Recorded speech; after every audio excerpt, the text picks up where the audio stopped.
EPS ஒரு நல்ல மருத்துவரை பார்க்கணுங்கிறார். யார்?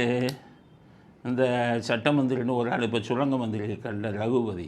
அது காலேஜ் எல்லாம் அவர் வச்சுருக்காரு. எப்படிப்பா அந்த காலேஜ் எல்லாம் நீங்கள் வச்சுருக்கீங்க? அந்தளவுக்கு பிரெயின் வேணுமே.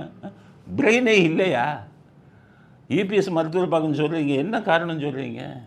இந்த அண்ணா பல்கலைக்கழகம் 5 மாதத்தில் வந்துருச்சான். அதுக்கு இவங்க காவல்துறை தான் காரணமாக, அதுக்கு ஸ்டாலின் காரணம். ஐயோ, பைத்தியக்காரன் கூட இப்படி பேச மாட்டான்.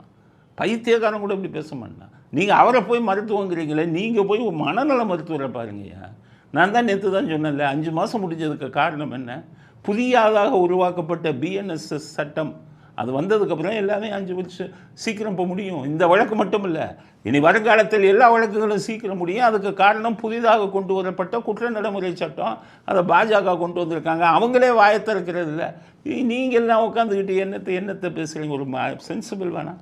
அதனால் அவர் என்ன சொல்கிறது, எல்லாருமே சொல்கிறோம், படித்தவர்கள், சட்டம் படித்தவர்கள்லாம் சொல்கிறாங்க. நீங்கள் ஒரு பிஎல்னு போட்டிருப்பீங்க. எந்த காலேஜில் பிஎல் படிச்சீங்க? சட்டங்கிறது ஏதாச்சும் தெரியுமா? அதனால சொன்னேன், திருப்பி சொல்லாதீங்க. 5 மாதம் உங்கள் ஆட்சியில் வந்து அது முட்டாள்தனமான விவாதம். ஃபூல்ஸ் பாரடைஸும்பாங்க, லிவிங் இன் ஃபூல்ஸ் பாரடைஸ். முட்டாள்களின் உலகத்தில் உங்கள் கட்சிக்காரங்க, உங்கள் முதல்வரும் நீங்கள் எல்லாம் வாழ்ந்து கொண்டிருக்கிறீர்கள். 5 மாதத்தில் முடிந்ததுக்கு காரணம் புதிதாக வந்திருக்கும் குற்ற நடைமுறை சட்டம், பிஎன்எஸ்எஸ்.